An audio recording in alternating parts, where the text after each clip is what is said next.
Hello, you're listening to Suspense on Creepy Tales Radio. Thank you for listening with us, and I hope you enjoy the episode.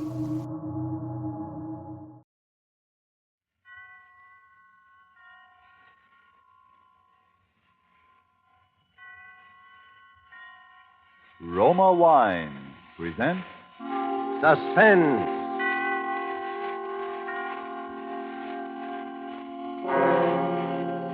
Roma Wine, made in California for enjoyment throughout the world. Salud. Your health, senor. Roma Wine toast the world.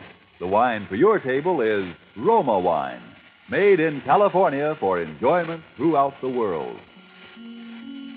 This is the man in black, here for the Roma Wine Company of Fresno, California, to introduce this weekly half hour of Suspense. Tonight, Roma Wines bring you two of Hollywood's favorite screen stars, Miss Virginia Bruce and Mr. Alan Jocelyn, with the noted character actor George Zucco. Our suspense play, which is produced and directed by William Spear, presents a rather neat problem. That of a crime committed while no criminal was present. And so, with a locked room, and with the performance of Virginia Bruce as an exceedingly bright young lady named Iris Lane, of Alan Jocelyn as an exceedingly shy young man named Harold Mills, and of George Zucco as the exceedingly polished Dr. Woodhall, we again hope to keep you in suspense.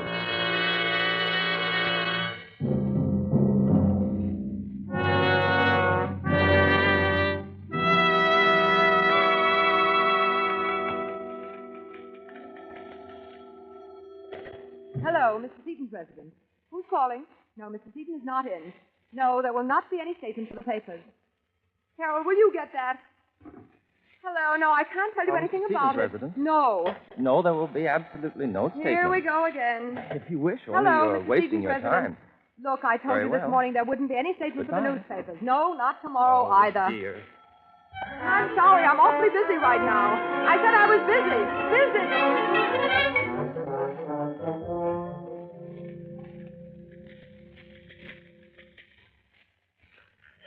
Phew, what a day. It's rather disturbing how quickly the reporters got wind of it. I do hope no harm's been done. Well, we did our best. It's too big a deal to keep secret anyway. There are always rumors, and it's the business of newspapers to pick up rumors. Dear me, I wonder how he's going to take it. The old man? He probably won't be tickled pink. You know how he is. I know I'll be relieved when he has it under lock and key, my word. Oh, good evening, Mr. Seaton. Evening, Harold. Miss Lane, you two still working? No, we thought we'd stick around till you got here. Oh, I'm sorry I was so late. The newspapers have been calling, Mr. Seaton. The newspapers? How in blazes We did told they... them there wouldn't be any statement. Oh, I should hope not. Now, how do you suppose... Then it's not finished? Oh, no, the deal's closed. Have it with me, as a matter of fact. With you, sir? You've been carrying it around in your pocket? You see why I don't feel so good about the newspapers. But at least I got it home all right. Like to see it? Oh, yes. Doesn't look like much, wrapped up like this. Well, there it is. Like it? The Lavella diamond. What a beauty. It's enormous. Yes. But tomorrow we start to cut it. And within a year, it'll be just so many engagement rings. You know, I hate to see it change. It's so beautiful the way it is. Oh, there's no money in it for me this way. Oh, Dr. Woodhall called. He wants to give you a checkup if he can catch it before dinner. No, Dr. Woodhall. An old woman. Treats me like an invalid. Oh, well. Anything else? Nothing important. Oh, Harold, will you answer? Yes, certainly.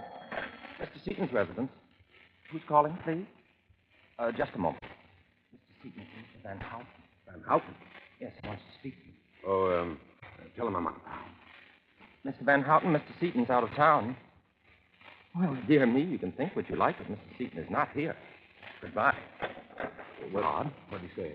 He said he has information that you are here, and he insists on coming up here now. It sounds most disagreeable. Oh, I don't think he's likely to show up. If he does, don't let him in. All right, Mr. Seaton. I'll be in my study until Woodhall gets here. But don't forget your medicine, Mr. Seaton. I put it right beside the seltzer bottle. Oh, I won't forget.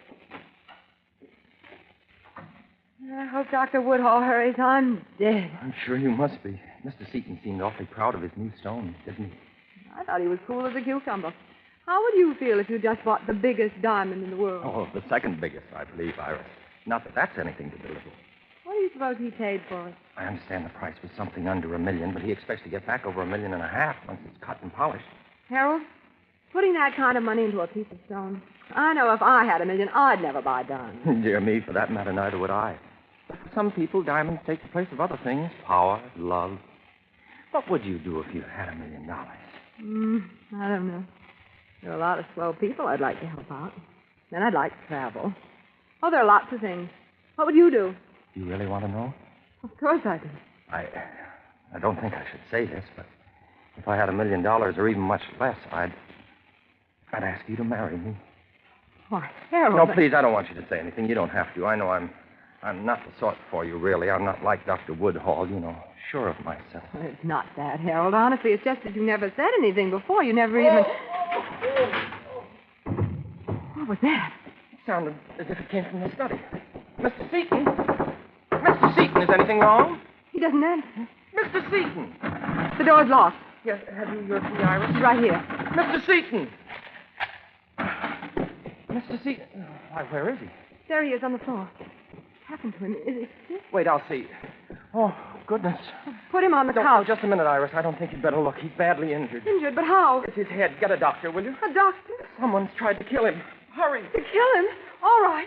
Try Dr. Woodall. Maybe he hasn't left. I will. Operator, get me granite, 6, 9, 700. Well, good evening, Iris. Oh, Dr. Woodhall. Never mind, operator. Come on, doctor. I was just calling you. Is something wrong? Mr. Seaton, he's hurt. Someone tried to... Harold, Dr. Woodhall was just coming in. Oh, my goodness. I'm so glad you're here, Doctor. What's the matter with Seaton? I think someone tried to kill him. It's his head. You can see the blood. I found this under him. What's that?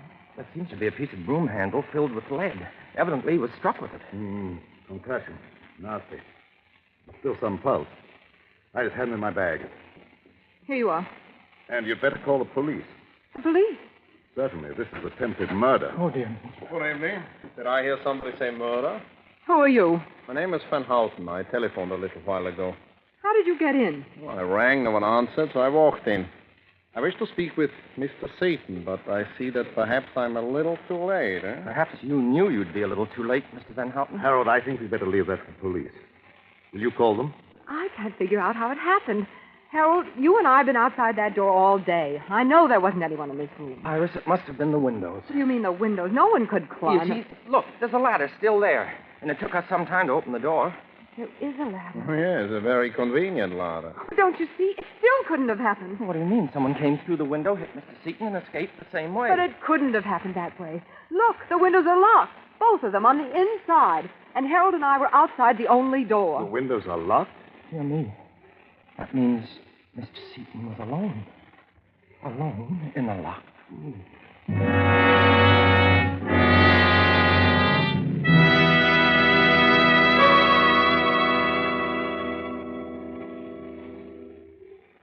Before we return to the scene of our suspense play, let me describe another scene that might even now be taking place in the handsome cafe of the Hotel Nacional de Cuba in Havana.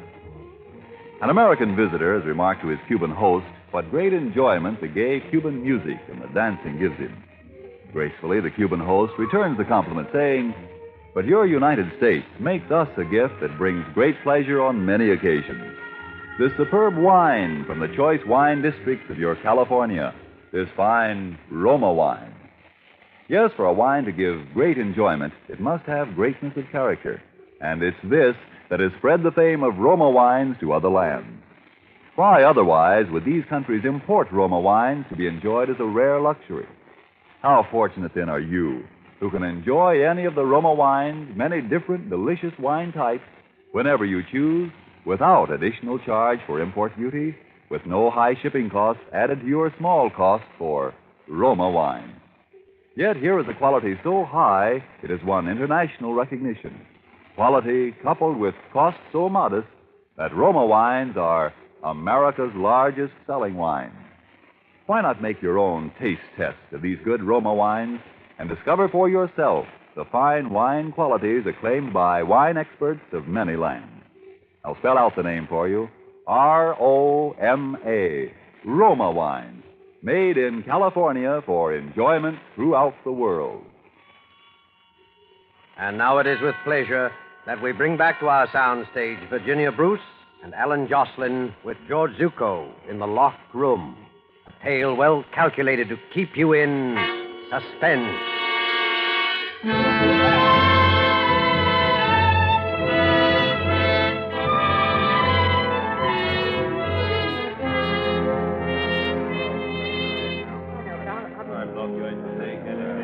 All right, folks, are you all here? There's Miss Iris Lane, Yes?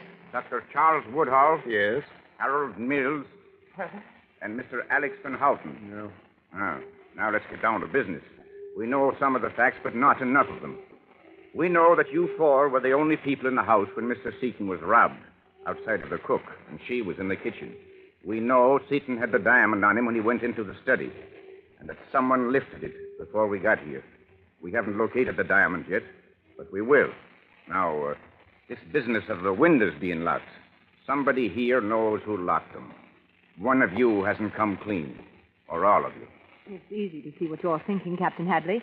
As we tell it, it looks as though Harold and I did the job. But we didn't, that's all. That's all. The only door locked and watched before and after, windows locked before and after, no one hidden in the room before or after, and I don't believe in ghosts, so the thing's impossible. Now, which one of you locked those windows? Mr. Mills? Well, really, dear me, officer, why would I do the one thing to make it look as if Iris and I had committed this crime? Yes, Harold's got something there. If the windows hadn't been locked, you'd know someone from outside did it. Look, I'm trying to be patient with you people. But if Mr. Seaton doesn't die, which he hasn't yet, he'll tell us who did it. So I advise you to come clean now. Dr. Woodhull? Yes, officer? You and our friend, Mr. Van Houten here, were, as the young lady puts it, outside when it happened. Maybe you managed to lock the windows afterwards. How could he? He was too busy helping Mr. Seaton to get anywhere near the windows. And neither did Mr. Van Houten, I'd swear to that. Well, thank you, dear lady. I did not expect such a kindness. Pardon, Captain. Well, Barton?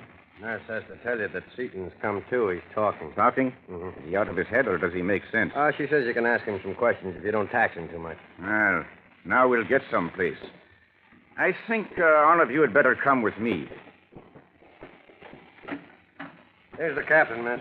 We'll try not to upset him too much, Nurse. Captain, maybe being a suspect, I shouldn't say anything. But if you don't mind, I don't think it's safe to question him. Safe for who, Doctor? Nonsense, Woodhull. I want to tell what I can. Mr. Seaton, I know your condition. I don't think you should exert Shut up, yourself. Woodhull. Shut up. I was in the study. Just sat down at the desk. I was waiting for Dr. Woodhull. The chair facing the door into the office. I heard Harold and Iris talking outside. Both of them? Yes. Sound carries pretty well through the door. They were talking. Some nonsense about what they do if they had $1 million. You heard what we said? Then I think Harold was proposing or something. Oh, dear me, Mr. Seaton, I never realized that you... Well, I could. I was taking my medicine, and then I heard, I think, a footstep behind me. I set my glass down and started to get up. Did you turn around? Didn't have time. Something smashed down on my head, and that's all. Then you didn't know who it was? No. And I don't know how. What do you mean, how? Because I had locked the windows, both of them. You locked the windows? Yeah. I saw someone put a ladder up. Suppose it was the gardener or somebody. But I didn't want to be climbing around, so I locked both windows. You're sure no one was hidden in the room? Positive. Captain, I think you've had enough. Yes, I guess you're right, Doctor. Will you people step outside? I'll be there in a minute. Come on, Doctor. Harold. Now, Mr. Seaton, what I want to know is... Criminal to make him keep talking. Poor Mr. Seaton, he does look awfully bad. Yeah, I suppose it's proper to feel pity for even Francis Seaton. Look, Mr. Van Houten, you've made several remarks like that. Maybe you've got your reasons, but I don't think it would sound so good to the police. Well, believe me, dear lady, my distaste for Mr. Seaton is purely objective. It's terribly perplexing, isn't it? Now that Mr. Seaton's confirmed us on the locked windows, I can't see how the police are going to prove anything. Look, let's not kid ourselves. We're all supposed to be nice, civilized people. But one of the four of us is a thug. A thug who beat a defenseless man over the head and took that diamond. Dear me, as I see it, that's just the point. It proves that none of us could have done it. Well, if Mr. Seaton's story proves that we couldn't, it proves 100 times more that no one else could. Well, Captain, is there anything more we can do? Yes. You'll all be searched again for the diamond. And none of you are to leave this house until further notice. Not leave the house. What about my practice? I've got nothing Surely it requires more evidence than you have to hold us over the supposed disappearance of a diamond. I'm not holding you because of the diamond. I'm holding you on suspicion of murder. Mr. Seaton is dead.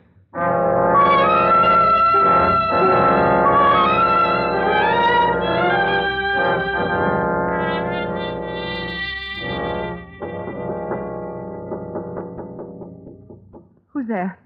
Can I come in, Iris? Oh, Dr. Woodhall. What do you want? I'll only be a minute. Well, all right. I hate to disturb you, but I'm really worried. You are? Iris, why don't you try to get out of here? Out of here? Why on earth should I? Don't you realize you're suspected of murder? You could hide somewhere until this has all been cleaned up. Are you crazy? Sure, I'm suspected, Doctor, but no more than you. How's it going to look if I suddenly disappear? Yes, I suppose you're right. If I could only keep you out of this. I'm so worried I don't think straight. You have a cigarette, Iris? Yes, look in that box on the table.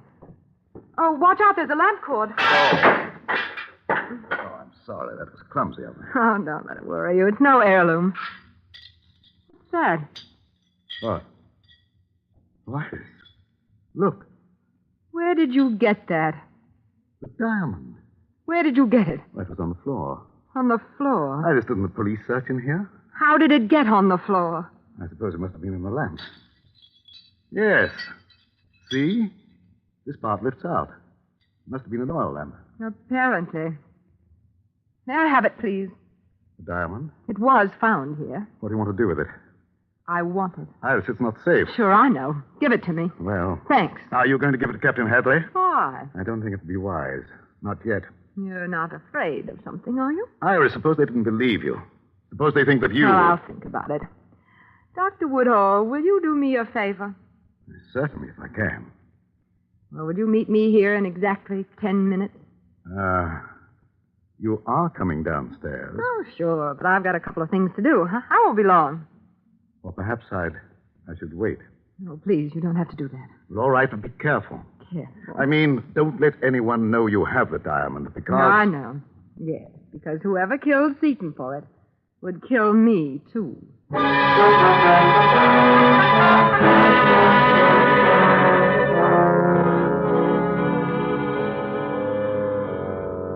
I know it will be soon. Tonight. It has to be. What? Yes, I'll do it as loud as I can, but don't slip because I'm counting on you and...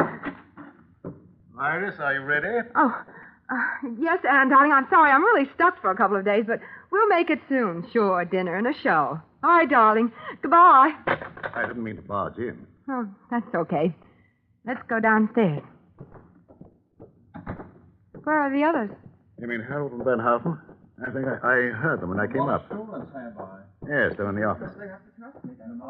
Listen. Come on, let's go in. It'll only be for a few days. Oh, we wondered if you were coming down, Iris. My, you startled me. We're not intruding. Intruding? It sounded like you were having a little argument. Oh, no, it wasn't that exactly. You see, we were talking about, well, dear me, I don't know why I shouldn't tell you, about an engagement ring. An engagement ring? Harold. I didn't want you to know I'm buying one from Mr. Van Houten. I don't have quite enough money, and I won't have for a few days. Mr. Van Houten sells rings. Well, I thought that was understood. It's my profession. I deal in diamonds in a small way. Diamonds? To the police? Is the word diamond so surprising, sir? Naturally, the police would have to know my business with Mr. Seaton. Yes, I'm sure they would. It's only... You're hinting that my apparent dislike for the late Mr. Seaton, Doctor. Well, I hated him. He was a cheat and a fraud. I cheated me. Doesn't sound like Mr. Seaton. My dear young lady, there are 100 men in Amsterdam who would be glad to know that he suffered. But as you know, such dislike was not the motive for his murder. Well, really, now, there's no need to be huffy, Mr. Van Houten. Well. Dear me, we all know what the motive was. I guess it was motive enough for any one of us. Yes. Look, let's face it. One of us killed Seaton, that's true, but 3 of us didn't. And yet we're all suspected. I think if the 4 of us let down our hair, maybe we can figure this thing out. Iris, I think that sounds very reasonable. If Iris needs advice or help... Maybe I do with that. I've found the diamond Dear me, found it. You Found it where? in my room. Dr. Woodhall accidentally knocked over a lamp. It was inside. And where is it now? I brought it with me. It's here in my purse. Then the police do not know, huh? So here I am, stuck with this thing, and I don't know what to do about it. Oh, dear. Iris, I'm really ashamed. I don't know how to tell you. Ashamed of what? Well, I couldn't tell the police. At least I thought I shouldn't. You see, Mr. Seaton told me in confidence. But now that we've agreed to be frank and honest... What are you driving at? I don't know why Mr. Seaton was killed. Maybe none of us will ever know that. But it wasn't because of the diamond. I knew that all along. You see, that isn't the real diamond at all. What? Preposterous. You expect us to believe that? Miss Lane, let me see that diamond, please. Sure, you're the expert in the crowd. Take a look. But I'll hold on to it, though. I don't care what Mr. Van Houten says. Mr. Seaton told me it was a replica he brought home. I don't know why. This is ridiculous. Why would anyone want to plant a false diamond in Iris's room? What about it, Mr. Van Houten? It's incredible. What? Well, even without my glass, I can see that this is false. There are no planes of cleavage. A very shoddy piece of work. Phony? I don't get it. Why was he killed then? Well, you see how I've been racking my brains. Here, Mr. Van Houten, maybe we'd better put it in the safe. I might as well keep it. You'll have to give it to the captain anyway. Yes, I suppose we'd better tell him. Dear me, he'll be terribly distressed, I'm afraid. No, I hate to admit it, but this is beginning to get me down, Harold. I feel jumpy and sort of sick. Oh, it's probably my fault. I should have told you. Not just about the diamond. Everything. The locked windows. The way he looked before he died. Iris, do you feel bad? You look as if you I'm might... sorry. I hate to be so silly. I do feel sort of shaky. Maybe if I lie down. Would you help me into the study? Here, Iris, let me open the door, please, Doctor. On the couch, Iris? Yes, please. I'll lie down right here. Oh, Dr. Woodhall, do you have something that I could take for this headache? I feel really sick. Why, yes, if you think you need it. Is there a glass? I have something here. Well, here's a glass, Doctor. This is a mild sedative, Iris. Now to water? Here, Doctor. Here's the seltzer bottle. Oh, that'll do it. Now drink this down, Iris. Set it right there. I'll drink it. I just want to close my eyes for a minute. And will you switch out the lights when you go out? And maybe you should lock the door. Yes, of course. We'll call you for dinner. Try to sleep. Poor girl. She was very calm.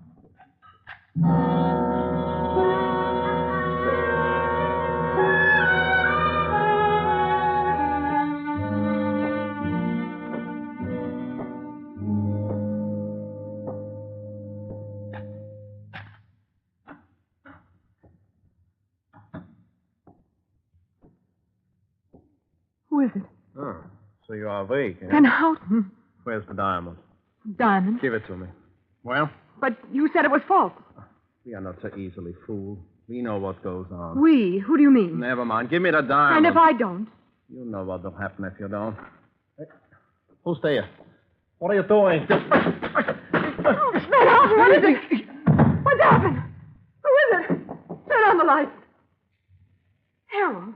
Well, I seem to have arrived just in time. Harold, you hit him. No, he's only knocked out. How are you feeling? Much better. Oh, you didn't take your medicine. No, I didn't. Oh, dear me. I was afraid you were too smart for that. Iris, I think you and I should have a serious talk. You don't mind if I lock the door? Oh, would it make any difference if Very I did? little, I admit. Now, Iris, just how much do you know? About what? Oh, come. There's no need for you to be reticent. I shall have to kill you in any case. Oh, but you can't do that. And who will stop me? Dr. Woodhall? No, Iris. He'll be very busy for a little while. The cook has become quite ill. You poisoned her. No, it's nothing much. She'll recover. Tell me just how much do you know? I know about the seltzer bottle. That's how you knocked out Seaton. Oh, that's very good. You're so clever. Dear me, if I had more time, I'd be inclined not to kill you, but it's late, and I sailed with the diamond at midnight. I'm signed on as a steward on a freighter bound for Argentina. So you see, it's really time that makes this unpleasantness necessary. You know, Harold, they'll find me before midnight. Ah, but they will find with you Mr. Van Houten. Poor Van Houten. He'll be very confused. You know, I actually persuaded him that you and Dr. Woodhall were the culprits. That's why he came here, to get the diamond. And now you're going to frame him with my murder. You're a pretty smart boy, aren't you? Oh, Harold? thank you, my dear. They'll probably suspect me, too, after they find out I've gone. Tell me, how did you guess about the seltzer bottle? The condemned woman ate a hearty breakfast. Okay, I'll talk. Well, I knew it must have been the seltzer bottle when I realized it was one of those kind you fill yourself with a capsule to make the bubbles. But what did you put in it? A concoction known as a Mickey Finn. But it felt so much like a blow on the head that even Seton confirmed my little story. I knew whoever did it would try the same thing on me to get the diamond. You were the one who got me the seltzer for my medicine tonight. But I suppose you saw it coming. Your little trap? Yes, I'm afraid I did.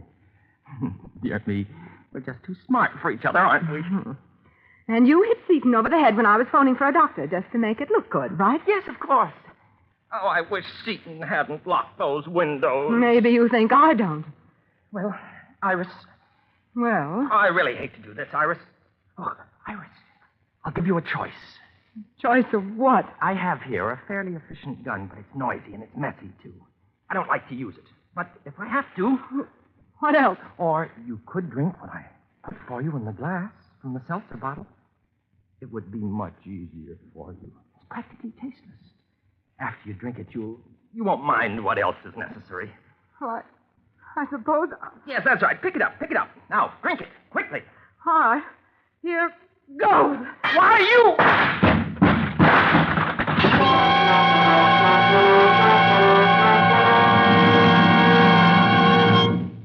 Nice timing, Captain Hadley. The glass wasn't a bad signal. It was nice timing on your part, Miss Lane, throwing yourself on the floor. You hadn't figured on the gun. No, I hadn't. Is Van Houten coming around, Doctor? Yes, he'll be all right. Okay. Come along, Harold. Oh, this is such a shame. Iris, before I go, I'd like to tell you how sorry I am. Sorry? Yes, about that proposal. Even if it was an alibi, I almost meant it. Dear me, it looks now as though I shall never marry. Yes. Dear me. It certainly does.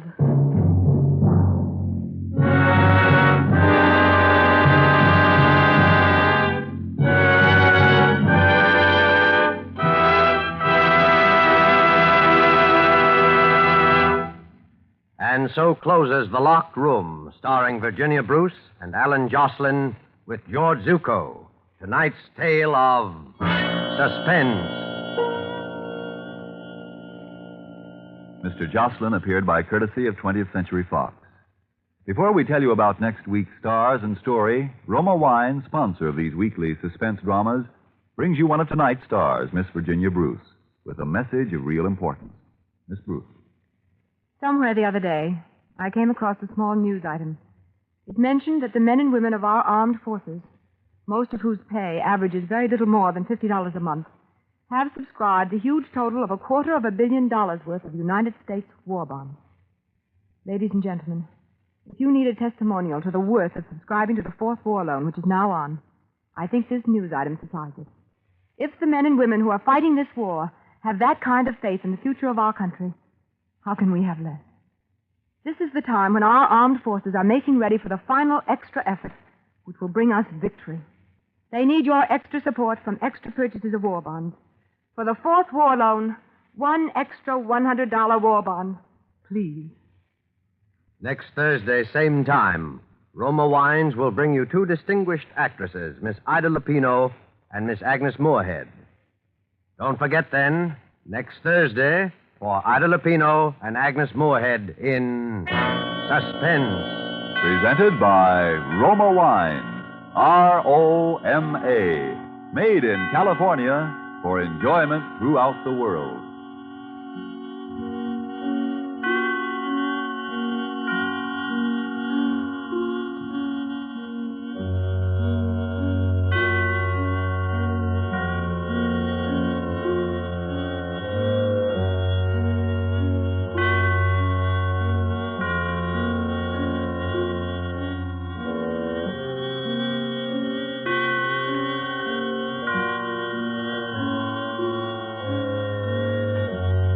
This is the Columbia Broadcasting System.